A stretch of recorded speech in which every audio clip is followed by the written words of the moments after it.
Nothing says Happy Thanksgiving, quite like discovering your wife is pregnant with another man's baby while you're standing in her mother's kitchen doorway, holding a bottle of wine you can't afford. Before we dive deeper into this story, I have one small request. Please subscribe, drop a like, comment, and hit that hype button to boost this channel so more people can discover these incredible Reddit stories. I'm Miles Grafton, 40 years old, logistics coordinator at a shipping company that treats its employees like replaceable cargo.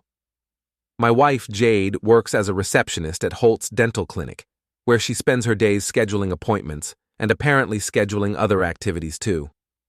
I'd arrived at Marietta's McMansion 2 hours early because our biggest client's emergency turned out to be a false alarm. The house sat in one of those cookie-cutter developments where every lawn looked professionally maintained and every driveway showcased cars worth more than my annual salary. Marietta, Jade's mother, had always made it clear that her daughter married beneath her station. The front door was unlocked, typical for Marietta's dramatic entrances and exits. I could hear voices from the kitchen, so I headed that way, planning to surprise Jade with my early arrival. Instead, I got the surprise of my lifetime. "I'm pregnant with Conrad's baby," Jade was saying, her voice carrying that conspiratorial whisper she used when sharing gossip. "He can provide this child with opportunities Miles never could. The dental practice is expanding. He's buying that new building downtown." My feet stopped moving. The wine bottle suddenly felt like it weighed 100 pounds. Marietta's voice responded with barely contained excitement. "How far along are you? Does Miles suspect anything?" 10 weeks. And no, Miles is completely clueless. He's been working so much overtime lately, he barely notices I exist. Conrad says we can make this work quietly. I'll tell Miles it's his, and Conrad will help support us from behind the scenes. "What about the house payments? Your father and I co-signed that mortgage based on both your incomes." Conrad's already thinking about that. He might offer Miles a position at the clinic, something to keep him busy and grateful while Conrad and I figure out our future. Miles is so desperate to please everyone, he'll probably thank us for the opportunity.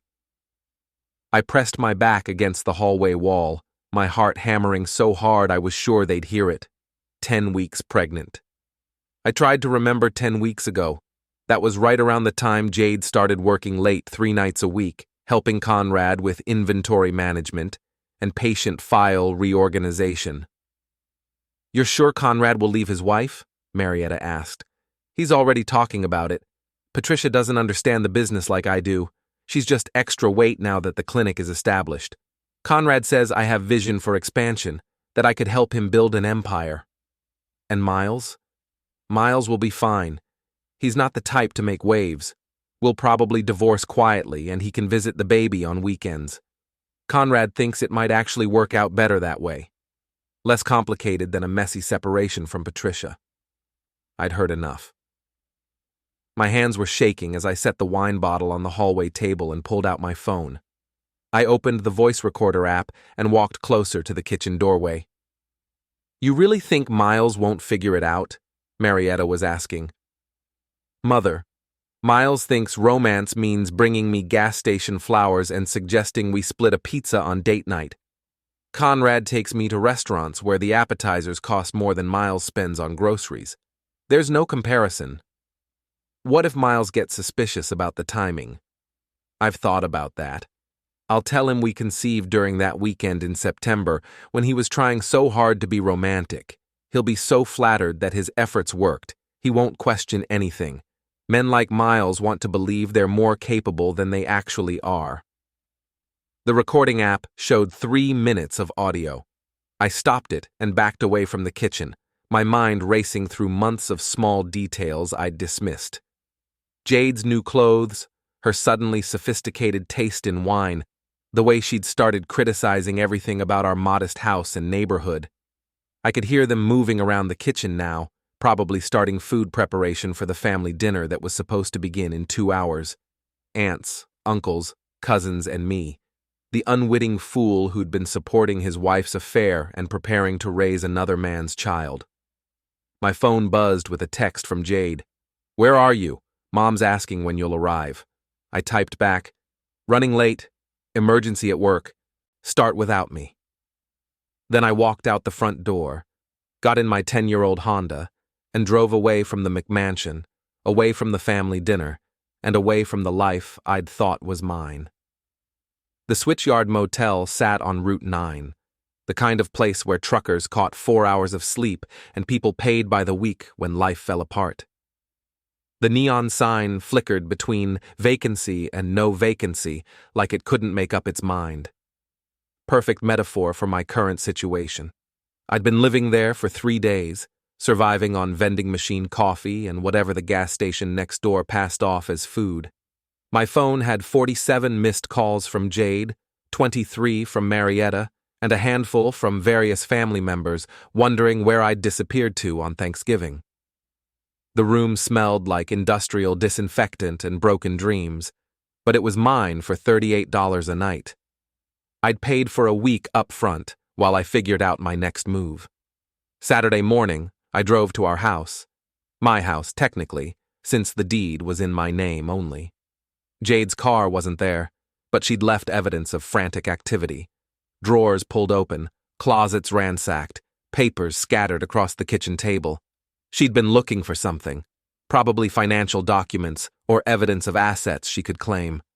I gathered everything important: bank statements, insurance papers, the prenup we'd signed before marriage that Jade had insisted was just a formality.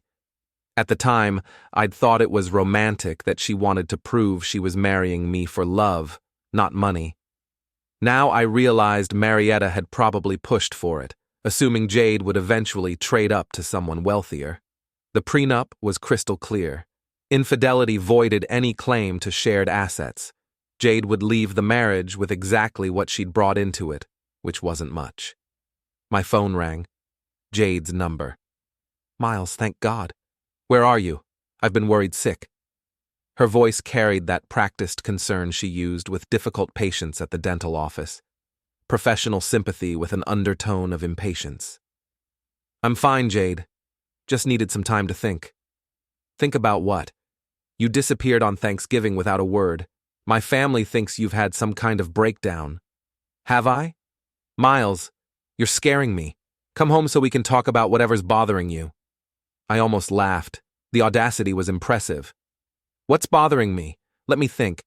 Maybe it's the fact that you're pregnant with your boss's baby and planning to pass it off as mine." Silence. Long, telling silence. "Miles, I don't know what you think you heard, but I recorded the conversation, Jade.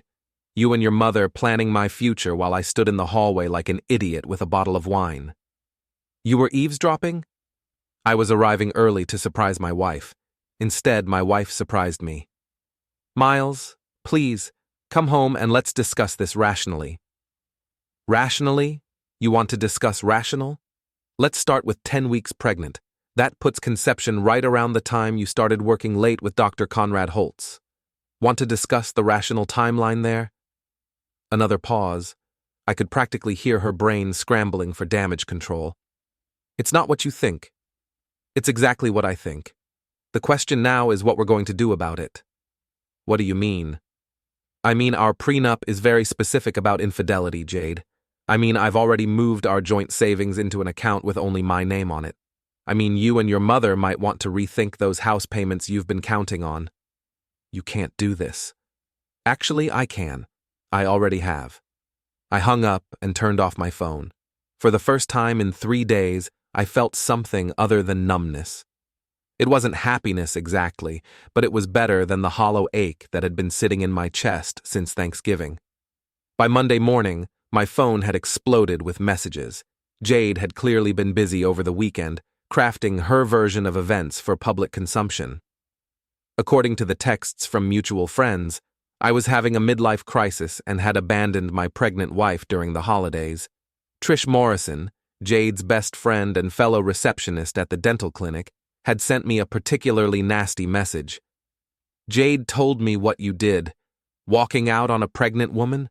I never thought you were that kind of man, Miles. She's devastated." I drove to the clinic during lunch break. The building was all glass and steel, designed to project success and prosperity. Conrad had spared no expense making sure his patients felt they were receiving premium care. The waiting room featured leather chairs and abstract art that probably cost more than my car. Trish was behind the reception desk, her blonde hair perfectly styled, her makeup applied with professional precision. She looked up when I entered, and her expression shifted from professional welcome to barely concealed disgust. "Miles, Jade's not here today." "I'm not here for Jade. I'm here to talk to you." "I don't think we have anything to discuss." "Sure we do. We can discuss how long you've been helping coordinate my wife's affair. We can discuss whether Dr. Holtz knows his receptionist is running interference for his side piece. We can discuss a lot of things, Trish." Her face went pale beneath the foundation. "You need to leave." "Actually, I need to congratulate you. Jade told me you've been instrumental in helping her and Conrad plan their future together. That's real friendship, helping someone destroy their marriage." "It's not like that." "No? What's it like then? Because from where I'm standing, it looks like you've been playing messenger service for two people who were too cowardly to end their existing relationships before starting a new one." The waiting room had 3 patients, all pretending not to listen while obviously hanging on every word. Trish glanced around nervously. "Miles, please lower your voice." "Why? Worried about the clinic's reputation? Maybe Dr. Holtz should have thought about that before he started sleeping with his employees." The door to the back offices opened, and Conrad Holtz emerged. He was everything I wasn't. Tall, distinguished, silver-haired, wearing a suit that cost more than I made in a month. He carried himself with the confidence of a man who'd never doubted his place in the world. "Mr. Grafton, I think you should leave." "Dr. Holtz, just the man I wanted to see. Congratulations on the pregnancy. 10 weeks, right? That's exciting." His composure cracked slightly. "I don't know what you're talking about." "Sure you do. Jade's pregnant with your baby. She told me all about your plans to help raise the child while keeping me around as the unwitting father figure. Creative solution, really." "You're obviously upset, but this isn't the place—" "No, you're right. This isn't the place for you to be screwing your receptionist while your wife runs the business side of your practice. But here we are." Conrad's face flushed red. "Get out. Now. Or I'll call the police." "Go ahead. I'm sure they'd be interested in hearing about your creative approach to employee relations. I'm sure your wife would be interested too."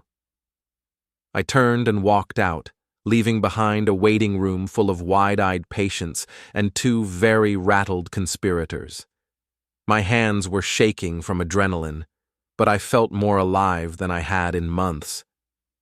Patricia Holtz was easier to find than I'd expected. Conrad's wife was listed as co-owner of Holtz Dental Clinic, and her personal business address led me to a small accounting firm 3 blocks from the clinic. She was a compact woman in her 50s, with graying hair and intelligent eyes behind wire-rimmed glasses. "Mrs. Holtz, my name is Miles Grafton.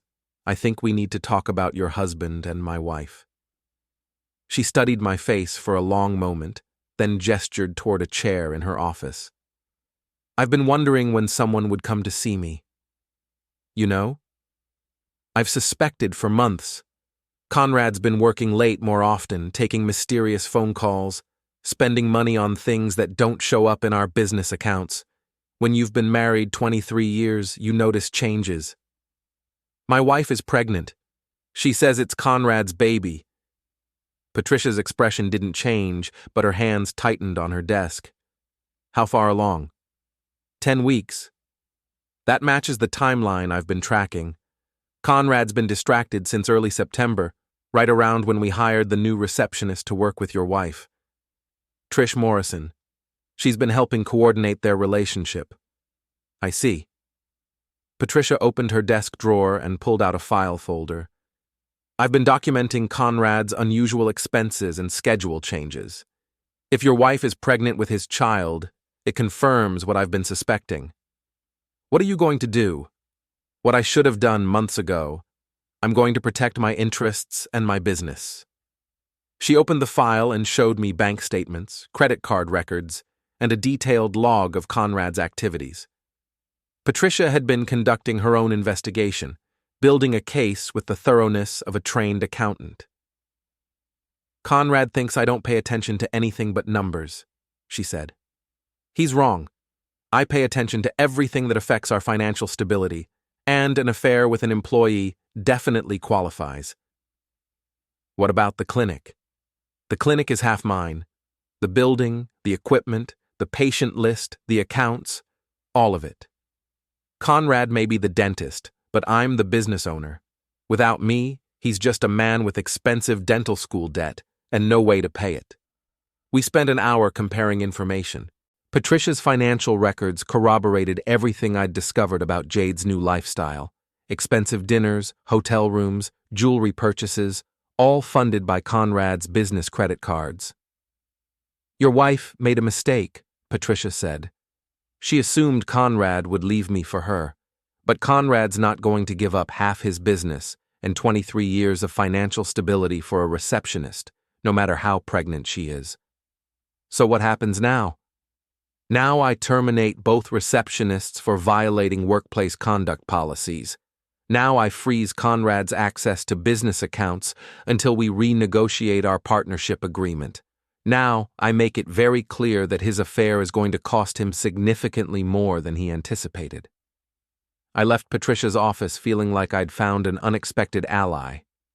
Conrad had underestimated his wife the same way Jade had underestimated me.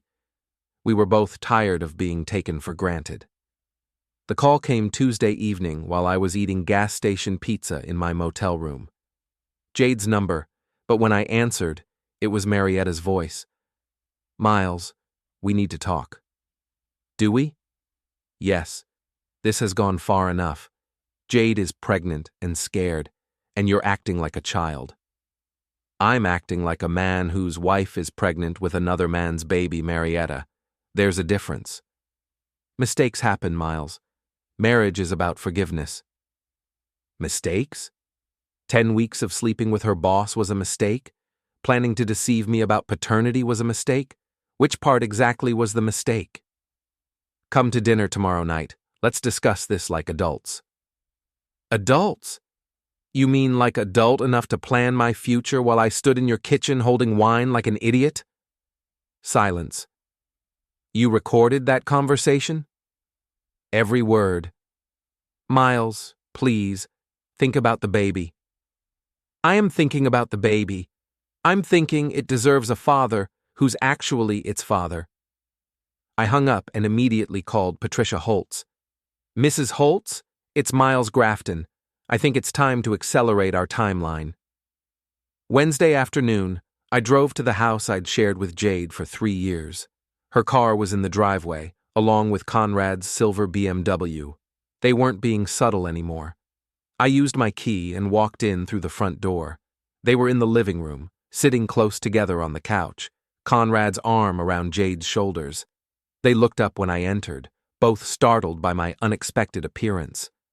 "Miles," Jade said, jumping up from the couch, "you're home." "My house, Jade. I'm always home here." Conrad stood up, straightening his tie like he was preparing for a business meeting. "Miles, I think we should discuss this situation rationally." "Rationally? Great idea.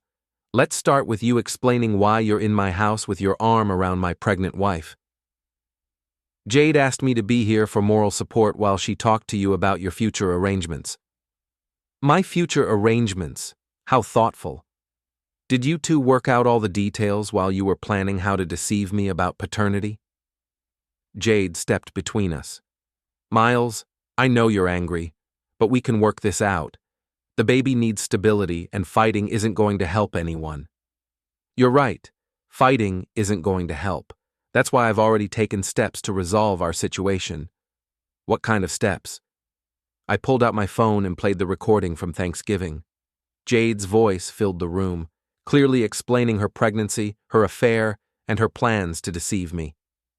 Conrad's face went white as he listened to his pregnant girlfriend discussing their future together. When the recording ended, I looked at both of them. "Patricia Holtz has a copy of that recording. She also has copies of Conrad's credit card statements showing all those romantic dinners and hotel rooms. She's filed for divorce and frozen all business accounts, pending a full audit of Conrad's use of clinic funds for personal expenses. Conrad sank back onto the couch. Patricia can't do that. She already did. She also terminated both receptionists yesterday for violating workplace conduct policies. Jade, Trish, you're both unemployed. Jade stared at me. You destroyed my job? You destroyed your job when you decided to sleep with your boss and use your best friend to coordinate the affair. I just made sure there were consequences. Miles, please, Conrad said. We can work something out. I'll make sure Jade is taken care of financially. With what money? Your wife controls your business accounts, and she's not feeling generous toward your pregnant girlfriend. This is insane, Jade said. You can't just destroy people's lives because you're upset. I'm not destroying anything, Jade. I'm just refusing to participate in the fantasy you created. You want to be with Conrad? Be with Conrad. You want to raise his baby? Raise his baby. But don't expect me to pay for it or pretend it's mine. Conrad stood up again. What do you want, Miles? Money? I can write you a check. I want you both out of my house. I want divorce papers filed citing infidelity and voiding our prenup. I want my name removed from any responsibility for a child that isn't mine. And if we refuse? Then Patricia and I will make sure everyone in town knows exactly what kind of man you are, Conrad. Your patients, your professional associations, your country club friends, everyone. The threat hung in the air between us. Conrad had built his reputation on being a respectable family man and successful businessman. A public scandal involving employee affairs and misuse of business funds would destroy everything he'd worked to build. Jade was crying now, but they were angry tears, not sad ones. I never loved you, Miles. I settled for you because I thought you were safe. But you're not safe. You're vindictive and cruel. I'm learning, Jade. You've been an excellent teacher. The meeting was Marietta's idea. Family conference, she called it, scheduled for Friday evening at the foreclosed McMansion. The bank had started proceedings after I'd stopped making the house payments I'd been covering for the past 2 years. Turned out Marietta and her husband had been living beyond their means, counting on Jade's marriage to subsidize their lifestyle. I arrived exactly on time. Jade's car was there, along with Conrad's BMW and Trish's Honda. The whole conspiracy gathered together for one last attempt at damage control. They were waiting in the living room. Jade, Conrad, Marietta, and Trish. 4 people who'd been planning my future without consulting me, now facing the consequences of their deception. Miles, Marietta began, we need to find a solution that works for everyone. I'm listening. Jade made a mistake, but she's pregnant and scared. Conrad is willing to support the baby financially, but he can't leave his wife right now because of business complications. Business complications. Is that what we're calling Patricia freezing your accounts? Conrad shifted uncomfortably. Patricia is being unreasonable. She'll calm down eventually, and we can work out a settlement. Will she? Because I talked to her yesterday, and she seemed pretty determined to make sure you face consequences for your choices. What did you tell her? Jade demanded. The truth. Something you might want to try sometime. Trish spoke up for the first time. Miles, we're trying to find a way forward that protects everyone. Everyone except me, you mean? I'm supposed to be the understanding husband who raises another man's baby while his wife continues her affair. It's not like that, Jade said. No? What's it like then? She looked around the room at her co-conspirators, then back at me. I'm not actually pregnant. The room went silent. What? Conrad said. I'm not pregnant. I never was. But you said, Marietta started. I lied. I thought if Miles believed I was pregnant, he'd fight harder to save our marriage. I thought if Conrad believed I was pregnant, he'd leave Patricia faster. Conrad stood up abruptly. You lied about being pregnant? I was going to tell you both eventually, after Conrad left Patricia and we had time to plan properly. Plan what? I asked. Our future. Conrad and I together, you supporting us financially until Conrad's divorce was finalized and we could be together openly. The audacity was breathtaking. She'd fabricated a pregnancy to manipulate both her husband and her lover into providing financial security while she figured out her next move. So there's no baby? Conrad asked. No baby, but there could be once we're together properly. Conrad was staring at her like he'd never seen her before. You made me risk my marriage and my business for a fake pregnancy? I made you face the reality that you want to be with me instead of Patricia. I never said I wanted to leave Patricia. I said I enjoyed spending time with you. The room erupted. Jade screaming at Conrad for misleading her. Marietta screaming at Jade for lying about the pregnancy. Trish trying to mediate while Conrad headed for the door. I watched the chaos with something approaching satisfaction. They'd created this mess through deception and manipulation. Now they could deal with the consequences. Where are you going? I called to Conrad. He stopped at the door. Home, to apologize to my wife and hope she'll consider not destroying me completely. What about Jade? What about her? She lied to both of us. She can figure out her own future. After Conrad left, the room fell quiet except for Jade's crying. Real tears this time, not the manipulative ones she'd used to control situations. Miles, she said, I know I made mistakes, but we can still fix this. Fix what, Jade? Our marriage, your lies, your mother's house payments? Which part exactly do you think is fixable? All of it. We can start over. I looked around the room at the three women who'd planned to use me as a financial safety net, while Jade explored her options with a wealthier man. They'd underestimated me completely, assuming I'd be too weak or too stupid to fight back. There's nothing to fix, Jade. You made your choices. Now you get to live with them. I walked toward the door, then stopped and turned back. Oh, and Jade, the house is being sold. The divorce papers cite infidelity and fraud, so the prenup stands. You'll be leaving with exactly what you brought to the marriage. You can't do this to me.